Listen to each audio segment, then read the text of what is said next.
자, EBS 수능 특강에 나오는 그 메밀꽃 필 무렵 이효석,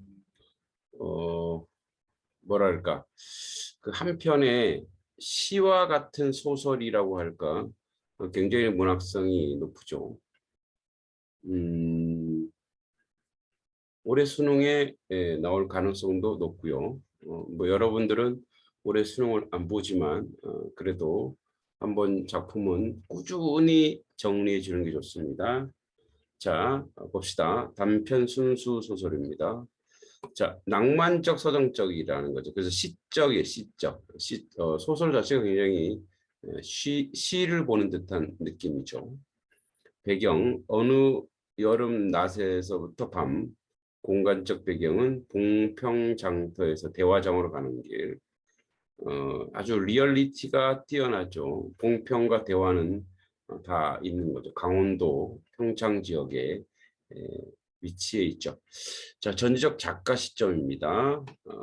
떠돌이 삶의 애환 속에서 펼쳐진 인간의 본연의 애정, 그러니까 혈육의 정, 뭐 이런 것들을 표현하는 그러한 소설이라고 보면 됩니다. 세련된 언어와 시적 분위기 속에서 낭만적 정서의 세계를 이야기한다. 암시와 연을 주는 결말처리 방식, 그래서 열린 결말입니다.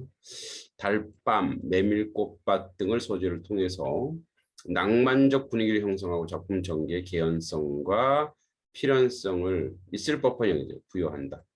자, 발단, 봉평장에서 허생원이 충주집과 수작하는 동의를 보고 매우 나무랍니다. 자, 허생원과 동의는 닮은 꼴이 있어요.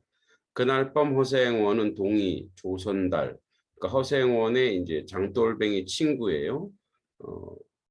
이제 대화로 향하던 중 성서방내 처녀와 추억을 이야기한다. 그래서 자기 과거의 첫사랑에 대해서 이야기하죠. 동의는 그 성장 내력을 이야기하고 허생원은 개울을 건너다 실족하 넘어지죠. 허생원이 자 여기서 발단 전개 위기가 있는데 여기 이 소설에는 어떤 위기라고 할 만한 게 없어요. 그래서 절정으로 가면 동의의 성장 내력을 이야기하고 허생원은 개울을 건너다 실족한다. 아마 이 동의의 성장 내력이 바로 이 성서방내 처녀와 연결이 되고 이 성서방내 처녀는 바로 뭐예요? 허생원의 첫사랑의 여인이니까 혹시 이 아이 동의가 자기 아들이 아닌가라고 이제 생각하다가 실족하게 되죠. 결말, 허생원이 동의를 등에 업혀 냇물을 건너고 동의가 전처럼 왼손잡이라는 점을 발견한다. 이렇게 끝나요. 그러니까 이게 뭐죠? 열린 결말이죠. 예. 자, 봅시다. 왼손잡이 장돌뱅이 허생원은 과거 어느 여름 달밤에 우연히 정을 나누고 헤어진 성서방내 처녀를 잊지 못해 봉평장을 거르지 않고 찾는다. 물레방앗간에서 있었던 하룻밤 정분이죠. 장판을 일찍 끝내고 주막을 찾았다가 젊은 장돌뱅이 동이가 충주집가 이제 술집 여인이죠. 수작하는 것을 보고 심하게 나무라며 따귀까지 때린다. 그러니까 이제 아마도 수작을 거는 것에 대해서 질투심 뭐 이 정도 이렇게 있었겠죠. 그날 밤 다음 장에서는 대화까지 허생원은 장돌뱅이 친구인 조선달과 함께 밤길을 걸으면서 성서방내 처녀와 있었던 기막힌 인연을 또다시 들려준다. 여기 이제 중요한 그 줄거리에 좀 중요한 그 인물이라보다 어떤 소재가 빠졌는데 뭐냐면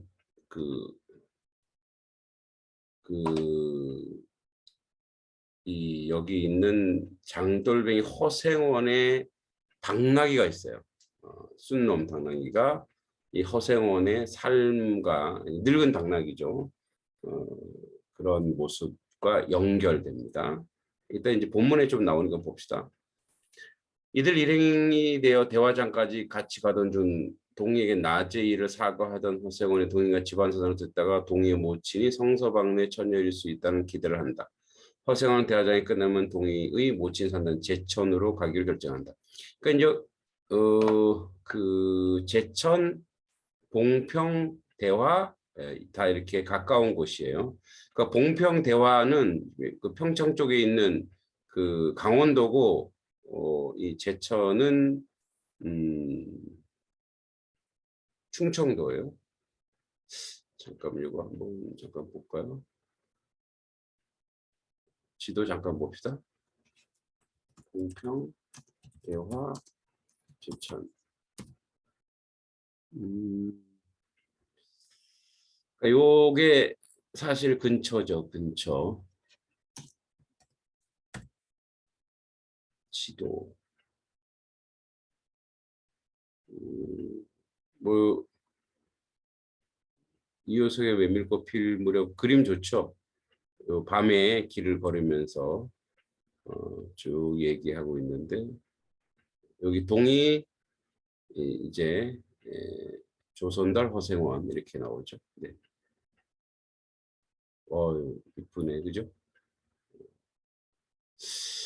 요게 이제 같이 좀 이렇게 붙어 있어요. 봉평 대화 요 지도를 볼까?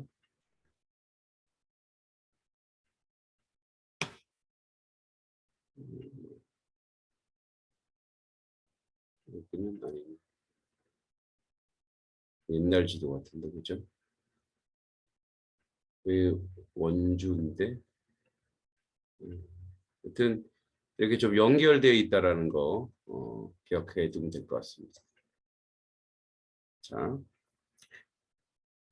이효석의 메밀꽃 풀 무렵 해제 1936년에 발표된 이효석의 대표작으로 메밀꽃이 하얗게 핀 강원도 봉평의 달밤을 배경으로 장돌뱅이 삶의 애환을 그린 소설이다. 과거 현지가 넘나드는 구성, 시적 서정성이 넘친 낭만적 묘사, 향토적 오이 등을 남녀 간의 만남과 헤어짐 그리고 혈육의 정을 유랑하는 삶에 대한 긍정적 인식으로 풀어나가고 있다. 자, 한번 보면 볼까요? 처음부터는 아닌 것 같고 중간쯤에 허생원은 계집과 연분이 멀었다. 예. 얼금뱅이 꼼보죠. 쌍판을 쳐들고 되어설 숫기도 없었으나 아마도 이제 그런 꼼보인가 봐요. 그러니까 가족 없이 외롭게 사는 허생원의 삶을 얘기하고 있죠. 계집편에서 정을 보낸 적도 없었고 쓸쓸하게 뒤틀린 반생이었다. 반생이 뭐 50년, 50살 정도 되겠죠. 충주집을 생각만 하여도 술집 여주인이 철없이 얼굴이 붉어지고 발밑이 떨리고 그 자리에 소스러쳐 버린다. 소심하고 내성적인 허생원의 성격을 간접지시죠. 충주집 문을 들어서서 술자석에 짜장, 정말로 동의를 만났을 때는 어찌된 서슴이 발끈 화가 나버렸다. 질투심이죠. 상 위에서 붉은 얼굴을 쳐들고 제법 계집과 농탕 치는 걸 보고서 견딜 수가 없었던 것이다. 그러니까 자신이 짝사랑하는 이제 충주집, 그죠? 충주집과 노는 것이 질투하는 거죠. 녀석이 제법 난질꾼인데, 자, 술과 색에 빠져 있는 그러니까 약간 뭐랄까 이렇게 놀기 좋아하는 뭐 제비족이라고 할까 이런 꼴사납다 머리도 피도 안 마른 녀석이 어린 사람을 의미하는 말이죠. 동이죠. 낮부터 술 처먹고 계집과 농탕이야. 장돌뱅이 망신만 시키고 돌아다니누나. 그래서 여러 장으로 돌아가면 물건을 파는 그 꼴에 우리들과 한몫 보자는 셈이지. 동이 앞에 막아서면서부터 책망이었다. 걱정도 팔자요 하는 듯이 빤히 쳐다보는 상기된 눈망울 부딪힐 때 결김에 화가 나서 따기를 하나 갈구지 않고 배길 수 없었다. 동이도 화를 쓰고 팩하게 일어서긴 하였으나 허생원은 조금도 동색하는 법 없이 마음대로 짓거렸다. 어디서 주워먹은 선못인지 모르겠으나 내게는 아비 어미도 있겠지. 예. 자, 아버지가 누군지도 모르는 동이의 마음을 건드렸죠. 그 사나운 꼴을 보면 마음 좋겠다. 장사란 탐탁하게 해야 되지. 품행이 그러니까 예의 바르게 해야지 뭐 이런 얘기죠. 계집이 다 뭐냐 나가라 냉큼 꼴치요. 그죠? 충주집과 농탕 치는 동이를 나무라는 허생원이죠. 그러나 한 마리 대거리 타지도 않고 하염없이 나가는 꼴을 보려니 도리어 측은히 여겨졌다. 아직도 서름서름한 사이인데 서먹서먹한 사이인데 안면만 있는 사이죠. 너무 과하지 않았을까 하고 마음이 섬찟해졌다. 자신의 행동 후회합니다. 중간에 생각되고 그리하여도 그렇다고 하고 하여도 꼭 한번 첫 일을 잊을 수 없었다. 이제 거기서 그렇게 막 이렇게 하고 대화장으로 이제 밤길을 가는 거예요. 봉평에서 꼭 한 번의 첫 일을 잊을 수 없었다. 방앗간에서 성서방네 처녀와 맺은 아름다운 인연이죠. 뒤에도 처음에도 없는 단 한 번의 괴이한 인연. 봉평에 다니기 시작한 젊은 시절 일이었으나 그것을 생각할 적만 그도 삶 보람을 느꼈다. 성서방네 처녀와 인연을 소중히 여기는 거야. 달밤이었으나 과거 해상의 백일 달밤. 현재도 지금 달밤이죠. 똑같은 달밤. 그러니까 그 시간으로서 이제 과거와 동일한 매개를 가지고 있는 거죠. 달밤이었으나 어떻게 해서 그렇게 됐는지 지금 생각해도 도무지 알 수 없어. 해상의 매개체, 시간적 배경, 낭만적 분위기, 서정성 부각이죠. 허생어는 오늘 밤 또 그 이야기를 끄집어내려는 것이다. 자주 이야기하는. 그러니까 그만큼 그립고 소중한 추억인 거예요. 조선달은 친구가 된 이래 귀에 못이 박히도록 들어왔다. 그렇다고 실증 낼 수도 없었으나 허생어는 시침을 떼고 모른 체하고 되풀이할 대로 되풀이하고야 말았다. 달밤에는 그런 이야기가 격에 맞거든. 조선달 편을 바라보았으나 물론 미안해서가 아니라 달빛에 감동하여서였다. 조선달의 역할은 뭐예요? 허생원의 첫사랑 이야기를 해줄 수 있는 인물이죠. 절친인가. 이지러졌으나 보름 갓 지난 부드러운 빛이 흐뭇이 흐르고 있다. 야, 아름다운 달밤 이렇게 묘사했어요. 그죠? 그러니까 이제 보름이 지나고 한 며칠 지난 거니까 약간 달이 좀 찌그러졌어요. 그러나 보름이 갓 지나건 달은 부드럽고 빛이 흐뭇이 빛의 감정 표현한 거죠. 흐뭇이 흘리고 있다. 예, 달밤을 굉장히 아름답게 표현했죠.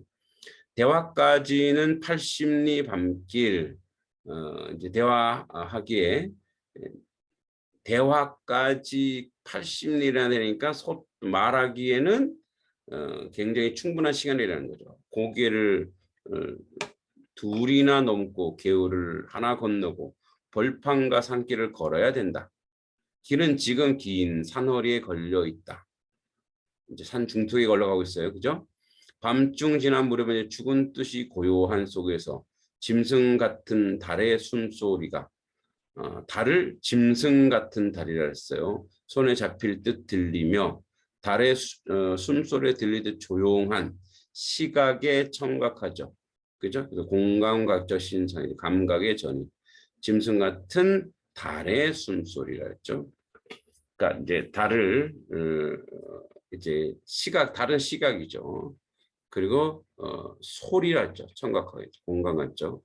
콩포기와 옥수수 잎새가 한층 달에 푸르게 젖었다. 자, 이거 참 멋있죠? 콩포기 옥수수 잎새가 한층 달에 푸르게 젖어 있다. 그러니까 콩과 옥수수가 푸른색이니까 그걸 달빛에 반사돼서 진하게 보인다는 거죠. 산허리는 온통 메밀밭이어서 낭만적 분위기죠. 피기 시작한 꽃이 소금 뿌린 듯 흐뭇이 달빛에 숨이 막힐 지경이다. 그러니까 상상해보자. 아까도 우리 그림 봤죠? 달빛이 있고 그 다음에 거기가 메밀밭입니다. 그러니까 소금을 뿌려놓은 듯한 느낌이라는 거죠. 그러니까 달빛의 고요함과 아름답고 신비로운 정경을 서정적으로 묘사했죠. 시적 낭만적 분위기 형성합니다. 붉은 대궁이 향기같이 애잔하고 나귀들의 걸음도 시원하다. 길이 좁은 까닭에 세 사람은 나귀를 타고 외줄로 늘어섰다. 한 줄을 쭉 가는 거야. 방울 소리가 시원스럽게 딸랑딸랑 메밀밭으로 흘러간다. 예, 방울 소리를 시각화했죠. 앞장선 허생원의 이야기 소리는 꽁무니에 선 동의에게 확적하게 안 들려요. 분명히 안 들렸지만 그죠?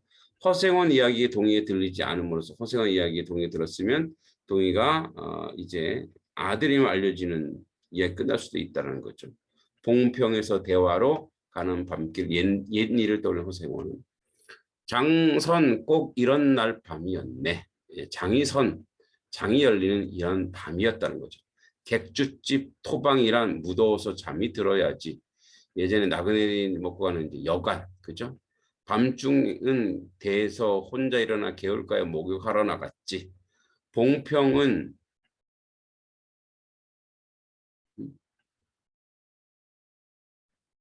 음, 정은이가 나갔었나? 자, 읽을게요.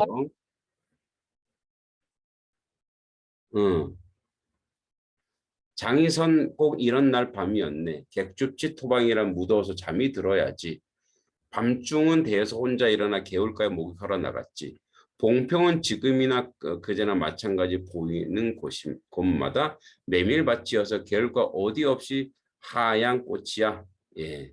옷을 갈아입을 곳이 없어서 물방앗간으로 가는 개연성 필요했어. 옛날에 이제 그 어떤 물로 돌리는 방앗간들이 다 있었죠. 예. 돌밭에 벗어도 좋을 것을 달이 너무 밝은 까닭에 이제 물방앗간을 가고 옷을 벗으러 물방앗간에 들어가지 않았나. 이상한 일도 많지. 거기서 난데없는 성서방네 처녀 마주쳤단 말이야. 봉평에서 제일 가는 일색이지. 뛰어난 일. 자기 생각입니다. 팔자 있었나 보지. 장단에 맞춰주고 있는 거죠. 판소리의 추임새 역할이죠. 허생원이가 이해할 수 있도록 도와주는 역할을 하고 있죠. 안무렴하고 응답하면서 말머리를 아끼듯 한참에는 담배를 빨 뿐이었다. 구수한 자줏빛 연기가 밤 기운 속에 흘러 녹았다. 자, 구수한 자줏빛 연기, 후각적 이미지와 시각적 이미지를 활용해서 추억을 회고하고 있죠. 날 기다리는 것은 아니었으나 그렇다고 달리 기다리는 논평이 있는 것도 아니었는데 처녀는 울고 있단 말이야. 짐작되고 있으나 성서방네는 한창 어려워서 들고 날 판인 때였지. 어려운 형편이야. 그러니까 고향을 떠나야 될 그런 형편인 거죠. 한 집안의 일인이 딸에겐들 걱정이 없을 리 있겠나. 아마 집안에 우환이 있는 거예요. 좋은 데만 있으면 시집도 보내려만 시집은 죽어도 싫다지. 그러나 처녀란 울 때 같이 정을 끄는 때가 있을까? 처음에는 놀라기도 한 눈치였으나 걱정했을 때 누그러지기도 부드러워지는 거죠. 쉬운 뜻에 이럭저럭 이야기가 되었네. 생각해 하면 무섭고도 기막힌 밤이었어. 추억의 아름다움을 책임지지 못했다는 죄책감이죠. 제천인지로 주랭랑을 놓은 건 그 다음 날이었다. 예, 조선달이 또 추임새를 넣는 거야. 그죠? 다음 장도마기는 다음 장날과 장날 사이 동안 벌써 온 집안의 사단 띄었네. 장파는 소문에 발끈이 집혀 고작해 술집 팔려 가기는 상수라고 정여신 훈수라고 처녀의 뒷공론 아마 제천을로 도망갔다는 얘기죠. 뒷공론 일이 끝난 뒤 사람들의 수군덕거림이죠. 자자들 하단 말이야. 제천 장판을 몇 번이나 지졌겠나. 성서방네 처녀를 찾기 위해서 허나 처녀는 꼴은 꽁꼬먹은 자라야 안 보인다는 거죠. 첫날 밤이 마지막 밤이었지. 그때부터 봉평이 마음에 든 것이 반평생 두고 다니게 되었네. 평생인들 잊을 수 있겠나. 성서방네 처녀에 대한 그림이죠. 수 좋았지. 운수 좋았지. 그렇게 신통한 일은 쉽지 않아. 향응 늘 못난 것 얻어 새끼 낳고 걱정들 생각만 해도 진저리가 나지. 그러나 늙음하기 장돌뱅이로 지내는 기도 힘든 노릇 아닌가. 난 가을까지만 하고 이 생애와 장돌뱅이 생애 또 하직하려네. 대화쯤에 조그만 전방 가게나 하나 버리고 식구들을 부르겠어. 사시장철 늘 뚜벅뚜벅 걷기란 여간 일해야지. 여간에 힘이 들다. 그래서 여기 이제 자기 당나귀를 표현하기도 해요. 당나귀도 늙고 병들어서 이제 활동을 못하기 때문에 여기 당나귀 얘기는 안 나왔는데 첫 부분에 나오죠. 옛 처녀나 만나면 같이 살까? 성서방네 처녀는 그림이죠. 난 거꾸로 질 때까지 이 길 걷고 저 달을 볼 테야. 예, 유랑의 삶을 긍정하고 운명으로 받아들이는 거죠.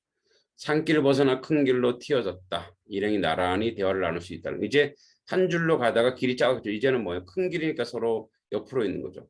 꽁무니의 동이도 앞으로 나서 나귀들을 가로 늘어섰다. 총각도 젊겠다. 지금 한창 시절이랬다. 충주집에서는 그만 실수해서 그 꼴이 되었으니 섭게 생각 말게. 동이에게 사과하는 거죠. 천만에요. 대래 부끄러워요. 계집이란 지금 웬 제격인가요? 여자가 저한테 무슨 말인가요? 자나깨나 어머니 생각뿐인데요. 허생원의 이야기로 실심해한 근심 걱정이죠. 그치 동의 어절 한법 수그러진 것이다. 아비 어미란 말에 가슴이 터질 것도 같았으나 충주집에서 허생원의 한 말을 동의가 상처받았다는 거죠. 제겐 아버지가 없어요. 너는 애비 어머니 뭐 이런 얘기 했으니까 피부칠한 어머니 하나뿐인걸요. 돌아가셨나 당초부터 없어요. 그런 법이 세상에. 생원과 선달이 야단스럽게 껄껄 웃으니 동의는 정색하고 우길 수밖에 없었다. 그러다가 이제 이 다음 구절이 이제 그 이렇게 강을 돌다리를 건너다가 이제 보니까 동의 엄마가 제천에 있고 혼자 살고 혹시 성서방신이 아닐까 하고 이제 이 허생원이 넘어지다가 이제 동의가 이렇게 세워지죠. 그러다가 둘이서 공통점이 왼손잡이라는 데가 있다라는 거죠. 뭐 정확하게 아들이다 아니면 알 수 없지만 아들일 가능성, 개연성이 있다라는 거죠. 아까 얘기했던 겁니다. 자, 이렇게 해서 우리 메밀꽃 필 무렵 한번 정리했습니다. 한번 읽어보는 것도 좋을 것 같아요, 소설을.